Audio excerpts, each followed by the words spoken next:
unwanted sales calls and texts still the #1 complaint from consumers in Wisconsin. The state out with a top 10 list every year. And so new this morning, consumer investigator Kristen Byrne reveals some surprising changes we saw this time around. Even though telemarketing tops this complaint list, for the first time in a decade, the number of these kinds of complaints dropped. Wisconsinites filed about 600 fewer compared to the year before. Let's look at the list. Wisconsinites filed more than 4,200 complaints about telemarketing for all of last year.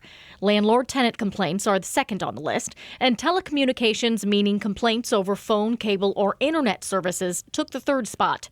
Overall, most of the list was similar to what we saw in 2018, except for that drop in telemarketing complaints. We asked the state's Consumer Protection Agency why it thinks that is. People understand that not every phone number that you don't recognize is somebody you should answer, so part of it is education. Also, there's a new federal act out. It's called the Traced Act, and it requires our carriers to have authentication software. So they're able to, in many instances, authenticate whether the phone number that is coming in is a real phone number and it's attached to someone. A couple of other noteworthy changes to this top 10 list. There were about 40 more medical service complaints compared to the year before.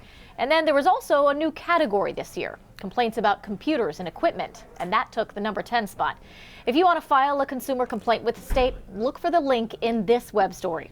I'm consumer investigator Kristen Byrne. All right, Kristen, thanks very much. Do you feel like you've gotten fewer telemarketer phone calls? Like what? Like last couple months, maybe? Like since ever? I don't know.